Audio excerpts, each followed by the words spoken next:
അസ്സലാമു അലൈക്കും. വഅലൈക്കും അസ്സലാം. നിനക്ക് കഥ കേൾക്കാൻ ഇഷ്ടമുണ്ടെന്നറിഞ്ഞതിൽ എനിക്ക് സന്തോഷമായി അബു.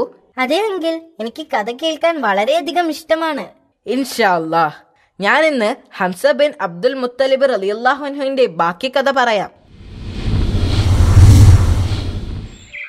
എല്ലാ പ്രശ്നങ്ങളെയും അദ്ദേഹത്തിന് ഒറ്റയ്ക്ക് നേരിടാനായില്ലെങ്കിലും അദ്ദേഹത്തിന്റെ മതപരിവർത്തനം മുസ്ലിങ്ങൾക്കുള്ള ഒരു പരിചയമായിരുന്നു.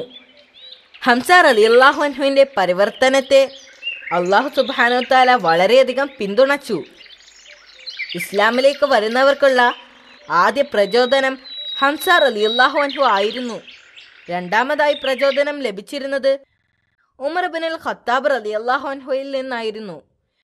ഹംസ റളിയല്ലാഹു അൻഹു മതപരിവർത്തനത്തിനു ശേഷം തൻ്റെ ജീവിതം അള്ളാഹുവിനും അദ്ദേഹത്തിൻ്റെ മതത്തിനുമായി സമർപ്പിച്ചു.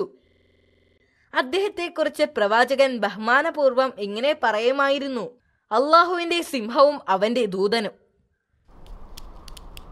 മുസ്ലിങ്ങളുടെ ശത്രുക്കൾക്കെതിരെ അദ്ദേഹം യുദ്ധം നയിച്ചു. പ്രവാചകൻ യുദ്ധക്കോടി കൈമാറിയ ആദ്യ മുസ്ലിം ഹംസ റളിയല്ലാഹു അൻഹു ആയിരുന്നു. ബദർ യുദ്ധത്തിൽ അദ്ദേഹം വലിയ പങ്കാളിത്തം വഹിക്കുകയും ചെയ്തിരുന്നു. ബദർ യുദ്ധത്തിൽ അദ്ദേഹം വലിയ പോരാട്ടം നടത്തുകയും അതുകൊണ്ട് തന്നെ മുസ്ലിങ്ങൾക്ക് ശത്രുക്കളെ വളരെ എളുപ്പത്തിൽ കീഴടക്കാൻ സാധിക്കുകയും ചെയ്തു.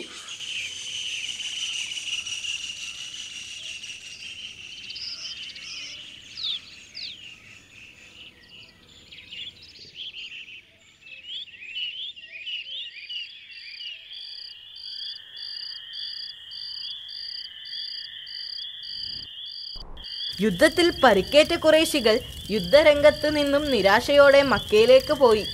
പക്ഷെ പരാജയത്തെ അംഗീകരിക്കാൻ അവർ തയ്യാറായില്ല. അവർ പകരം മറ്റൊരു യുദ്ധത്തിനായി സൈന്യത്തെ ഒരുക്കുവാൻ തുടങ്ങി. ആ യുദ്ധം ഉഹദ് യുദ്ധം എന്നാണ് അറിയപ്പെട്ടിരുന്നത്. ഹംസ റളിയല്ലാഹു അൻഹു യുദ്ധരംഗത്ത് നിലകൊള്ളുന്നിടത്തോളം കാലം യുദ്ധം വിജയിക്കുക അസാധ്യമാണെന്ന് തന്ത്രശാലികളായ ഖുറൈശികൾക്ക് അറിയാമായിരുന്നു. ഹംസ റളിയല്ലാഹു അൻഹുവിനെ വധിക്കാൻ കഴിയുന്ന ഒരാളെ തിരഞ്ഞെടുക്കാൻ അവർ തീരുമാനിച്ചു. അവിടെ വഷി എന്നു പേരുള്ള ഒരു അബിസിനിയൻ അടിമയുണ്ടായിരുന്നു. അയാൾ കുന്തം ഉപയോഗിക്കുന്നതിൽ വളരെ പ്രഗത്ഭനായിരുന്നു. വളരെ ദൂരെയുള്ള വസ്തുക്കളെ പോലും അയാൾക്ക് അനായാസം എറിഞ്ഞു വീഴ്ത്താൻ സാധിക്കുമായിരുന്നു. ഖുറൈശികൾ അയാൾക്ക് പല സമ്മാനങ്ങളും വാഗ്ദാനം ചെയ്തു. മാത്രമല്ല, ഹംസ റളിയല്ലാഹു അൻഹുവിനെ കൊലപ്പെടുത്തിയാൽ അയാളെ അടിമത്തത്തിൽ നിന്ന് മോചിപ്പിക്കാമെന്നും പറഞ്ഞു. വഷി ആദ്യം അത് വിസമ്മതിച്ചു. എന്നാൽ സ്വാതന്ത്ര്യത്തെക്കുറിച്ച് ഓർത്തപ്പോൾ അതിന് അയാൾ തയ്യാറായി. ആ യുദ്ധഭൂമിയിൽ അയാളുടെ പങ്ക് തൻ്റെ കുന്തം ഉപയോഗിച്ച് ഹംസ റളിയല്ലാഹു അൻഹുവിനെ കൊലപ്പെടുത്തുക മാത്രമാണെന്നും അതല്ലാതെ മറ്റൊന്നും ചെയ്യരുതെന്നും അവർ അയാളോട് പറഞ്ഞു. ഇതിൽ അയാൾ വിജയിച്ചാൽ വലിയ പ്രതിഫലം അയാൾക്ക് അവർ വാഗ്ദാനം ചെയ്തിരുന്നു. സുബൈർ ഇബ്ൻ മുക്താമായിരുന്നു വഷി എന്ന ആ അടിമയുടെ ഉടമ. ബദ്ർ യുദ്ധത്തിൽ സുബൈർ അമ്മാവൻ കൊല്ലപ്പെട്ടു. അതുകൊണ്ട് അയാൾക്ക് നബി സല്ലല്ലാഹു അലൈഹി വസല്ലമയുടെയും മറ്റ് അനുയായികളുടെയും മേൽ വലിയ വൈരാഗ്യമുണ്ടായിരുന്നു. സുബൈർ അയാളോട് പറഞ്ഞു: ഹംസ റളിയല്ലാഹു അൻഹുവിനെ കൊലപ്പെടുത്തിയാൽ നിന്നെ ഞാൻ സ്വതന്ത്രനാക്കാം. പിന്നീട് ഖുറൈശികൾ ആ അടിമയെ അബൂ സുഫിയാന്റെ ഭാര്യയായ ഹിന്ദ് ബിൻ ഉത്ബയുടെ അടുത്തേക്ക് അയച്ചു. ആ അടിമയെ പ്രോത്സാഹിപ്പിക്കണമെന്നും ഖുറൈശികൾ അവരോട് ആവശ്യപ്പെട്ടു. കാരണം അവരുടെ പിതാവും അമ്മാവനും സഹോദരനും ആ യുദ്ധത്തിൽ കൊല്ലപ്പെട്ടിരുന്നു. അവരുടെ മരണത്തിനു പിന്നിൽ ഹംസ റളിയല്ലാഹു അൻഹു ആണെന്നാണ് പറയപ്പെടുന്നത്. എന്ത് വില കൊടുത്തും ഹംസ റളിയല്ലാഹു അൻഹുവിന്റെ മരണമായിരുന്നു അവർക്ക് വേണ്ടിയിരുന്നത്. അതിനുവേണ്ടി അവർ ദിവസങ്ങളായി വഷിയുടെ മനസ്സിൽ വൈരാഗ്യം നിറച്ചുകൊണ്ടിരിക്കുകയാണ്. ആ യുദ്ധത്തിൽ അയാൾ അദ്ദേഹത്തെ കൊലപ്പെടുത്തിയാൽ അയാൾക്ക് വില കൂടിയ സമ്മാനങ്ങൾ അവർ വാഗ്ദാനം ചെയ്തിരുന്നു. തനിക്ക് ലഭിക്കാൻ പോകുന്ന സമ്മാനങ്ങളെക്കുറിച്ച് സ്വാതന്ത്ര്യത്തെക്കുറിച്ചും ഓർത്തപ്പോൾ അയാൾക്ക് ഹംസ റളിയല്ലാഹു അൻഹുവിനെ കൊലപ്പെടുത്താൻ ധൃതിയായി.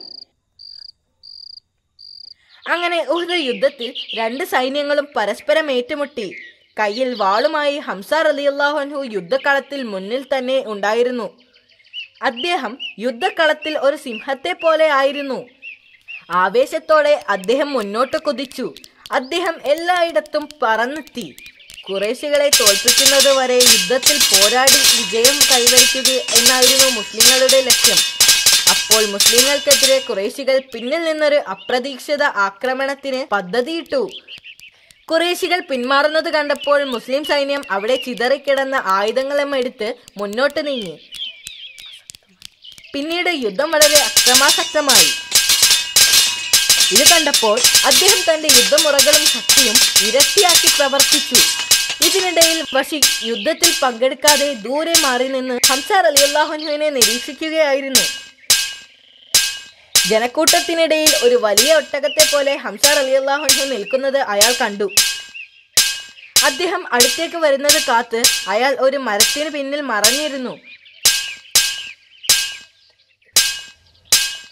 ഹംസ റളിയല്ലാഹു അൻഹു അടുത്തെത്തുന്നെന്ന് കണ്ടപ്പോൾ കുന്തം എടുത്ത് അദ്ദേഹത്തിന്റെ ഹൃദയത്തിലേക്ക് ലക്ഷ്യമാക്കി നിന്നു. എന്നിട്ട് അദ്ദേഹത്തിന് നേരെ കുന്തം എറിഞ്ഞു. കുന്തം അദ്ദേഹത്തിന്റെ പിന്നിൽ നിന്നും തുളച്ചു കയറി. നിമിഷങ്ങൾക്കകം ഹസ്രത്ത് ഹംസ ബിൻ അബ്ദുൽ മുത്തലിബ് റളിയല്ലാഹു അൻഹു വഫാത്തായി.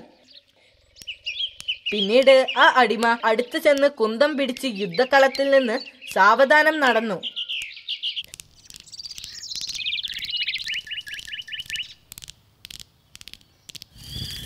ഹംസ റളിയല്ലാഹു അൻഹുവിന്റെ മരണത്തിൽ പ്രവാചകൻ വളരെയധികം ദുഃഖിച്ചു. പ്രവാചകൻ അദ്ദേഹത്തെക്കുറിച്ച് പറഞ്ഞിരുന്നത് ദൈവത്തിന്റെ സിംഹം, രക്തസാക്ഷികളുടെ തലവൻ എന്നായിരുന്നു.